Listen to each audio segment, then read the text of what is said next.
A couple of weeks ago I shared the drawing tools that I travel with, but sometimes I choose to go way more minimal. And today I will give you some suggestions on how and also why to do that. And you can do it with the stuff that you already have. I know you have enough. Stick around because I have a fun assignment for you as well at the end. I went on vacation recently and I will share my pages soon in a sketchbook tour here on YouTube. And hiking was an important part of this trip. We did it almost daily, and if we weren't hiking, we would be out and about someplace. And when hiking or out, you don't want to carry a lot of weight. This little kit with water-soluble tools would go with me in a little Ziploc baggie. And of course my sketchbook. And here is a drawing that I did using everything from my small kit. For another one during a hike, I only took out the black pencil and made this drawing. And actually I've done that on last year's hiking trip, decided to bring black and white tools only. It made for a light sketch kit and for very quick and easy decision making. Limitations also give you fun challenges and insights about your own style and approaches. I filled a whole sketchbook with only black and white drawings. I discovered a whole lot, and I will link to the flip-through video of that sketchbook so you can watch it next. On another day on this recent trip, I picked a minimal kit. I chose stuff from my regular sketch bag, and I took these photos of my selection for you. Once on a break during that day's hike, I pulled out my stuff and realized I had forgotten my water brush. I hadn't put it in my Ziploc after taking the photo of the materials. I made it work anyway. I used a tissue, wetting it and using it to put some paint on the page, and I really like how it turned out. A few years ago, I was a bit snooty about watercolor pencils and crayons. I thought, well, if I have watercolors and pencils, what would I need watercolor pencils and crayons for? It's just more adding to my kit. But that was before I had properly tried some good quality tools, like Neocolor II crayons and Inktense pencils. They are so versatile. The colors are vibrant and you only need to combine a few for great effect. Sometimes even just two is enough. You can make a wash with them and draw on top, or just start drawing with them right away. And you don't even need to add water if you want to just draw with them. And when it's warm, sweaty palms can make them messy, but well, there's always wet wipes. If you want to try and take the bare minimum, these are a few suggestions. Just one single pen can already be enough. Put your favorite fountain pen or your fine liner or marker or whatever is favorite, put it in your bag, and along with your sketchbook you're good to go. And if it's water soluble, you can add some water and you have a full art studio with you.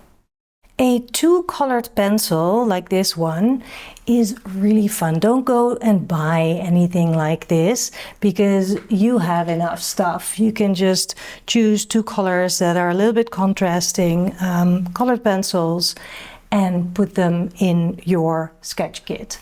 There you go. Here I have a leftover stubby, and this is actually really great because I can just put it in my pocket. Speaking of pencil stubs, your favorite colors get shorter and shorter as you use them often.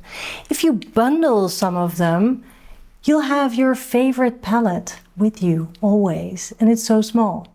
And then there's another funky, fun one, that is the rainbow pencil. There are several brands that sell them, and there are several kinds as well. I like the kind that has 4 different separated colors, but there's also these that have a mix of colors in the lead.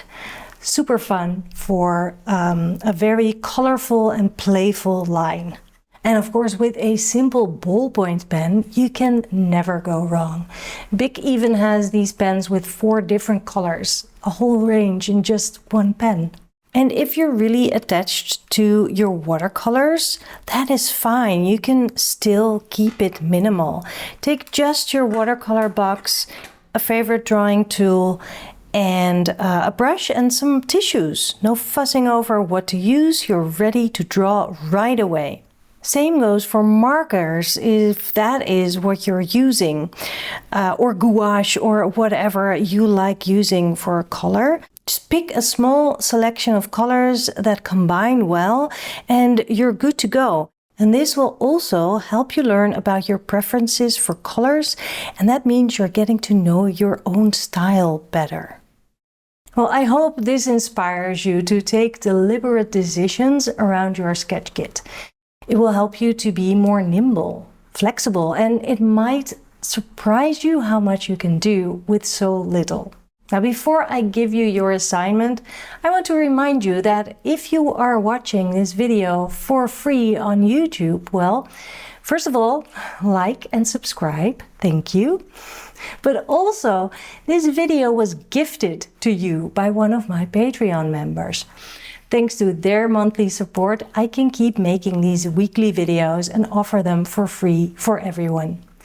Patreon members get extra perks like more videos, pro tips, tutorials, inspiration, and discounts on my live mini workshops. And I'd like to invite you to see if it's for you. Take a 7-day free trial, no strings attached. Link is in the description of this video. Okay, now here's your assignment.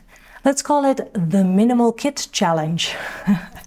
Pick a maximum of 5 tools from what you already own. Head out or stay home if you'd rather do that, and have a sketch session. And for a next session or more, use the same kit. Here's a few quick ideas to get you started. 2 contrasting colored pencils, enough to do a whole lot with. 1 pen or a pencil, for black and white only. Maybe it's water soluble, so you can combine it with a waterbrush pen and it will be super versatile.